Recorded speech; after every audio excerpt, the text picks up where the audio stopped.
नमस्कार and blast में आपका स्वागत है। कृपया चैनल को सब्सक्राइब जरूर कर ले और बेल आइकन जरूर दबा दें जिससे कि दुनिया और देश की खबरें आप तक पहुंचती रहे। आइए डालते हैं आज के मुख्य समाचार पर एक नजर। योगी आदित्यनाथ ने अयोध्या पीठ विद्यालय में श्री राम दरबार की मूर्ति का किया अनावरण। अयोध्या सीएम योगी आदित्यनाथ 3 दिन बाद दूसरी बार अयोध्या पहुंचे। उन्होंने मिल्कीपुर विधानसभा क्षेत्र में श्रीराम दरबार की मूर्ति की प्राण प्रतिष्ठा की। इसके बाद उन्होंने स्वामी मधुसूदनाचार्य जी महाराज और स्वामी माधवाचार्य जी महाराज की मूर्तियों का अनावरण किया। फिर करमडांडा फार्मेसी कॉलेज में जनसभा को संबोधित किया। योगी ने बांग्लादेश में हिंदुओं पर हो रहे अत्याचार पर कहा, दुनिया के किसी कोने में हिंदू प्रताड़ित होते हैं तो ऐसे लोग भी हैं जो कभी आवाज नहीं उठाते। ऐसे लोगों को वोट बैंक ही दिखाई देता है। हिंदू की रक्षा करना, उसके जीवन को संरक्षण देना और आवाज उठाना हमारा दायित्व है। हम इस दायित्व का निर्वहन जीवन भर करेंगे। उन्होंने कहा, आज ये मेरा सौभाग्य है कि यहाँ पर मुझे विग्रहों को स्थापित करने का मौका मिला। मैं नमन करता हूँ। आज से 20 साल पहले किसी ने कल्पना नहीं की थी कि गांवों में पैरामेडिकल और नर्सिंग कॉलेज खुलेंगे। आज ये संतों के आशीर्वाद से मुमकिन हुआ है। तारांकन। योगी ने कहा, आज अयोध्या समूची दुनिया को आकर्षित कर रही है। किसी ने सोचा भी नहीं था ऐसी भव्य अयोध्या देखने को मिलेगी। अयोध्या में हार के बाद मिल्कीपुर सीट जिताने की कमान खुद सीएम योगी ने संभाल रखी है। इस सीट पर पहले सपा के अवधेश प्रसाद विधायक थे। उनके सांसद बनने के बाद भी ये सीट खाली है। ऐसे में ये सीट भाजपा के लिए प्रतिष्ठा का सवाल बनी है। और इलाहाबाद प्रयागराज जनपद चंद्रशेखर आजाद उनके हाथों में नहीं लगे। वे ब्रिटिश हुकूमत का मुकाबला करते करते शहीद हुए। का भव्य विग्रहों की स्थापना हुई है। उनके श्री चरणों में नमन करता हूं। मैं यहाँ पर पूज्य स्वामी मधुसूदनाचार्य जी महाराज, पूज्य स्वामी रामानुजाचार्य, पूज्य स्वामी माधवाचार्य जी महाराज की भव्य और दिव्य प्रतिमाओं की स्थापना का कार्यक्रम संपन्न हुआ है।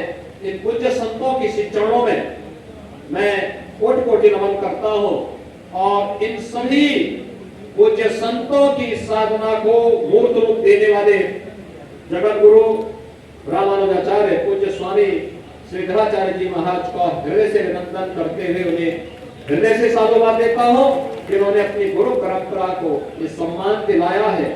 ये कार्यक्रम और ये कर्म साधना निरंतर आगे बढ़ती रहनी चाहिए। इसके लिए हम लोगों का पूरा सहयोग उनके साथ में होगा। आप सबके प्रति मेरी शुभकामनाएं। धन्यवाद। जय हिंद। बाकी जो बचा है वह जुड़ने की प्रक्रिया के साथ आगे बढ़ चुका है। अयोध्या में ट्रेन नहीं आती थी, एक सिंगल लाइन थी, आज डबल लाइन से जुड़ चुका है। अयोध्या में एयरपोर्ट नहीं था, आज इंटरनेशनल एयरपोर्ट बन चुका। 14-15 फ्लाइट अयोध्या से जुड़ चुकी है। कितने वर्ष लगे अयोध्या में हवाई जहाज को आने में? मुझे लगता है कि हजारों वर्ष लग गए, हजारों वर्ष। भगवान राम अपने पुष्पक विमान से यहां पधारे थे और पूरा द्वापर चला गया। कलयुग भी अपने एक लंबे कालखंड को संपन्न कर चुका है। अब अयोध्या में इंटरनेशनल एयरपोर्ट बना है और ठीक है, तकनीक उस समय की रही होगी कि भगवान राम जिस पुष्पक विमान से आए थे वो कहीं भी उतर जाता था, लेकिन आज के नए तकनीक में एयरपोर्ट के किसी भी एयरलाइंस के लिए रनवे चाहिए होता है, एयरपोर्ट चाहिए होता है और उस रनवे के लिए एयरपोर्ट बनाना आवश्यक होता है। इंटरनेशनल एयरपोर्ट आपके अयोध्या धाम में बन चुका है। आज अयोध्या को आप देखेंगे, हर व्यक्ति जो अयोध्या 5 वर्ष पहले 7 वर्ष पहले आया होगा, इस नई अयोध्या को पहचानने में उसको थोड़ा भूल जरूर हो जाएगी। लेकिन मैं आपसे एक बात जरूर कहूंगा, ये जो नई पहचान मिली है, ये जो नया सम्मान मिला है, सम्मान प्राप्त आसानी से नहीं होता है। सम्मान आसानी से नहीं मिलता है और अगर मिलता है देव योग से मिलता है, गुरु कृपा से मिलता है, संतों के आशीर्वाद से मिलता है, तो उसको सजोए रखने के लिए भी उतनी ही परिश्रम और साधना की आवश्यकता पड़ती है, और उसको बचाए रखना यह अयोध्या वासियों का दायित्व ज्यादा है कि हम इस सम्मान को बरकरार रखते हुए अयोध्या की पहचान को देश और दुनिया के सामने इसी मजबूती के साथ स्थापित करने का कार्य करें। जो भी अयोध्या आए, अयोध्या के वैभव के साथ साथ यहाँ की धार्मिक परंपरा रीति रिवाजों का विभूत होकर के जाए और उसको अंगीकार करते हुए कार्यक्रम अपना स्थगित करते हुए अयोध्या धाम पधारूंगा। और मुझे आज मिल्कीपुर क्षेत्र के इस कार्यक्रम में आने का सौभाग्य प्राप्त हुआ है। बहनों और भाइयों, इन पूज्य संतों ने अपना पूरा जीवन लोक कल्याण के लिए समर्पित किया था, धर्म जागरण के लिए, धर्म के अनुरूप अपने कृतित्व के माध्यम से अपने कर्तव्यों का पालन करते हुए देश और समाज को उसके अनुरूप चलने की एक नई प्रेरणा दी। पूज्य स्वामी मधुसूदनाचार्य जी महाराज रहे हों, एक लंबे समय तक उन्हें इस धराधाम पर अपने आशीर्वाद से अयोध्या धाम के साथ साथ पूरे देश के अलग अलग क्षेत्रों को अभिसिंचित करने का अवसर प्राप्त हुआ। लेकिन वहीं साथ ही साथ जगत गुरु रामानुजाचार्य पूज्य स्वामी माधवाचार्य जी महाराज भले ही भौतिक दृष्टि से उनका कार्यकाल अल्प रहा हो, लेकिन अपने उस अल्प अवधि में भी उन्होंने अपनी साधना और अपने चमत्कार से लोगों के जीवन में परिवर्तन लाने का कार्य किया। और जो मैंने आपको बताया कि आज अशरफी भवन के लोक कल्याणकारी कार्यक्रम हो या फिर अयोध्या विद्यापीठ के माध्यम से कोरोना जैसी महामारी के दौरान किए गए उपकार के वे अनेक कार्यक्रम, जब दुनिया हतप्रत थी, बीमारी के सामने पूरी तरह पस्त थी, तब हमारे पूज्य धर्माचार्य, तब हमारे धार्मिक स्थल, तब हमारे इस प्रकार के संस्थान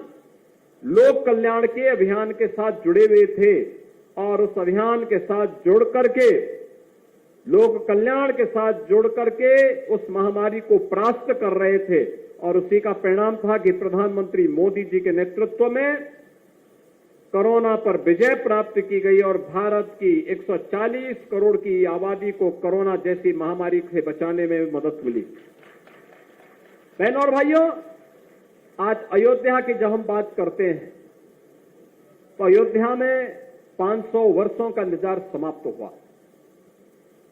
पूज्य संतों का लंबी साधना और संघर्ष आज अयोध्या धाम में प्रभु रामलला के विराजमान होने के साथ वह मूर्त रूप ली है, दुनिया को अयोध्या की ओर आकर्षित की है। जिन लोगों के लिए संभव था कि अयोध्या में क्या भगवान राम का जन्मभूमि पर मंदिर बनेगा, लोग पूछते थे, प्रश्न भरी निगाहों से पूछते थे।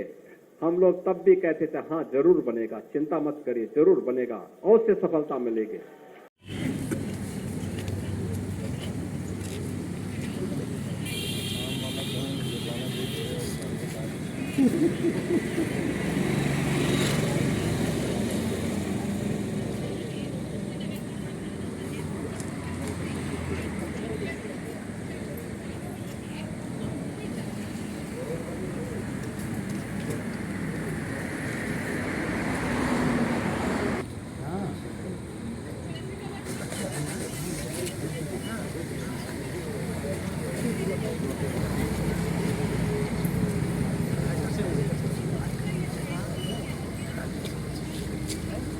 क्या कहें? माननीय मुख्यमंत्री जी का अपनी इस जन्मस्थली पर मैं बार बार अभिनंदन करता हूँ, स्वागत करता हूँ।